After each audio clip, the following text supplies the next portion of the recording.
வணக்கம். செல்வகுமாரின் முக்கடல் காற்று பற்றிய அறிவிப்பும் இலங்கைக்கான வானிலை ஆய்வறிக்கையும் 2025 பிப்ரவரி 24 திங்கட்கிழமை அதிகாலை நிலவர ஆய்வறிக்கை. அதிகாரப்பூர்வ முக்கடல் காற்று பற்றிய அறிவிப்பிற்கு இந்திய வானிலை ஆராய்ச்சித்துறை அறிக்கையை பார்க்கவும். முதலில் முக்கடல் காற்று பற்றிய அறிவிப்பு. காற்று சுழற்சியானது இலங்கையை நெருங்க தொடங்கி இருக்கிறது. இலங்கைக்கு இன்றைக்கு மாலையிலிருந்து இலங்கையோட தென்கிழக்கு பகுதியில் மழை பொழிவை தொடக்க இருக்கிறது. இதன் காரணமாக இலங்கையின் கிழக்கு கரையோரம் இன்றைக்கு காற்றோட வேகம் அதிகரிக்கும். நாளையிலிருந்து மன்னார் வளைகுடா குமரி கடற்பகுதிகளில் காற்றோட வேகம் கொஞ்சம் அதிகரிக்கும். எடை குறைந்த படகுகளுக்கு இன்றைக்கு மாலையே அச்சுறுத்தும் காற்று இருக்கலாம். 35 கிலோமீட்டர் வேகம் கொண்ட காற்று குமரிக்கடல் மன்னார் வளைகுடாவில்.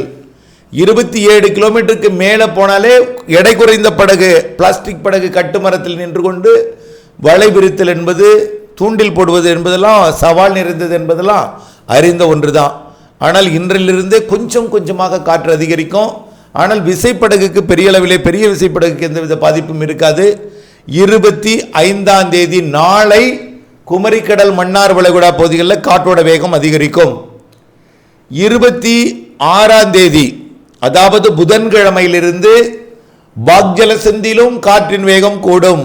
புதன்கிழமை கோடியக்கரை முனை தொடங்கி கன்னியாகுமரி முனை வரைக்கும் இலங்கை இந்தியா இடைப்பட்ட ஜலசந்தி பகுதி, அதாவது நீரிணைப்பு பகுதி, ராமேஸ்வரம் பகுதி, அதாவது டெல்டா மாவட்டங்களின் கரையோர பகுதி, புதுக்கோட்டை, ராமநாதபுரம், தூத்துக்குடி, திருநெல்வேலி, கன்னியாகுமரி மாவட்ட கரையோர பகுதிகளில், கரையை ஒட்டிய கடற்பகுதிகளில், மன்னார் வளைகுடா குமரிக்கடல் பக்ஜல சிந்தி பகுதியில் காற்றின் வேகம் 26ஆம் தேதியிலிருந்து மார்ச் 2ஆம் தேதி வரைக்கும் 26, 27, 28 மற்றும் மார்ச் 1, 2 ஆகிய 5 தேதிகளுக்கு மீன்பிடித்தலுக்கு தடை விதிக்கும் அளவிலே மன்னார் வளைகுடா மற்றும் குமரிக்கடல் பக்ஜல சிந்தி பகுதிகளில் காற்றோட வேகம் கூடியிருக்கும்.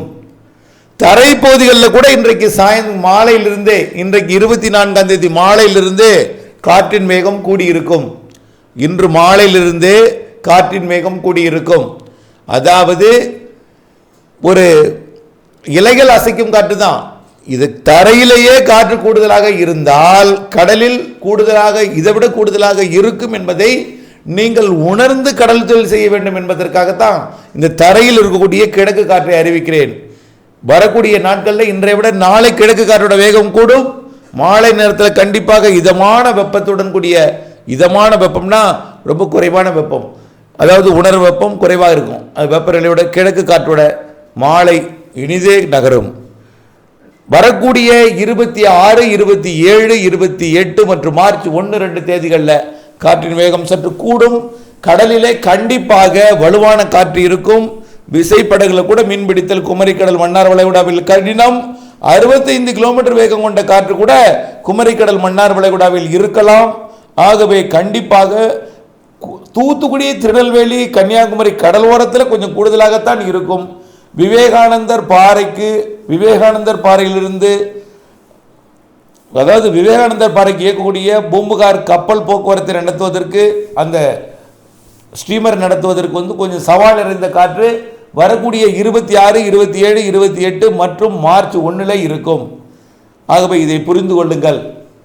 அதே போல தூத்துக்குடி கொழும்பு, தூத்துக்குடி மாலத்தீவு, தூத்துக்குடி லட்சத்தீவு இடைப்பட்ட பகுதிக்கு சரக்கு போக்குவரத்து நடத்தக்கூடிய வெசலுக்கும் அச்சுறுத்தும் காற்று 26, 27, 28 மார்ச் 1, 2 தேதிகளிலையும் இருக்கும். ஆக 2ஆம் தேதி மார்ச் 2 வரை இன்றைக்கும் நாளைக்கும் உங்களுக்கு பெரிய அளவு அச்சுறுத்தல் இருக்காது.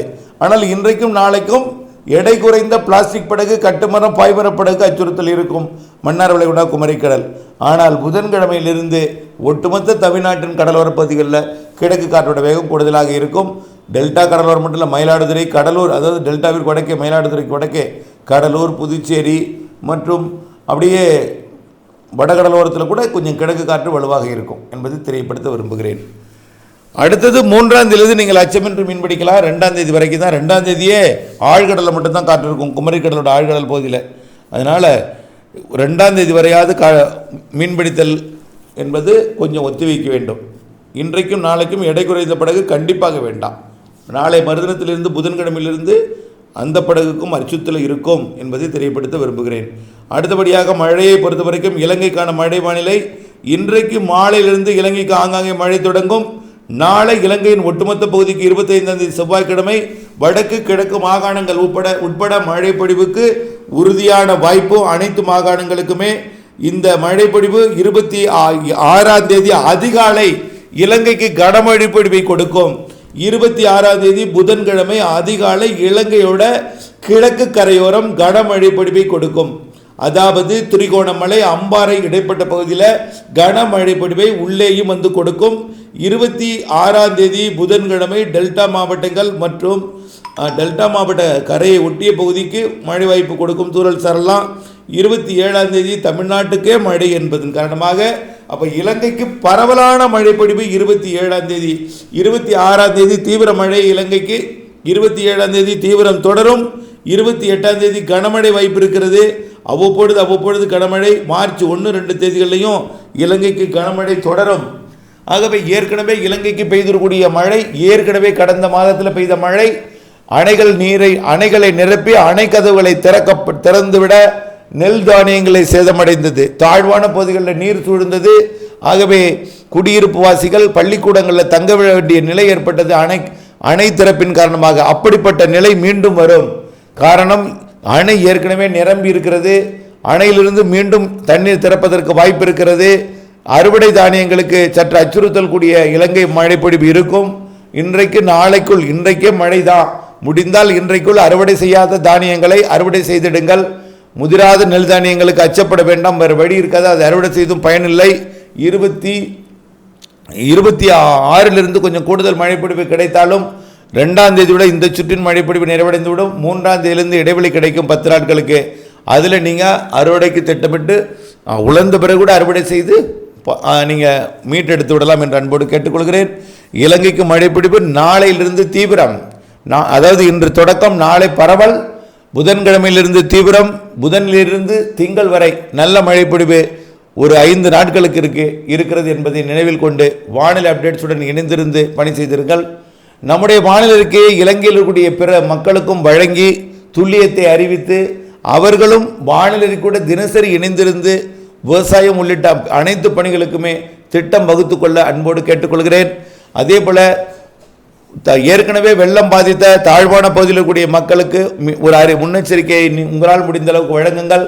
அணைகளுக்கு நீர் வரக்கூடிய அளவிலே அம்பாறை சுற்றுவட்டார பகுதி, திருகோணமலை சுற்றுவட்டார பகுதிக்கெல்லாம் மழை வரக்கூடிய புதன்கிழமையிலிருந்து தீவிரமாக போகிறது என்பதையும், ரொம்ப பெரிய பாதிப்பு இல்லைன்னா கூட ஒரு ஷட்டர் 2 ஷட்டர் திறக்கிறதுக்கு, 2 கதவுகளை திறப்பதற்கு, வான் கதவுகள் 2 திறப்பதற்கு வாய்ப்பு இருக்கிறது காரணத்தினால முன்னெச்சரிக்கை அவசியம் என்பதை தெரியப்படுத்த விரும்புகிறேன். இணைந்திருங்கள் அப்டேட்ஸுடன். நன்றி.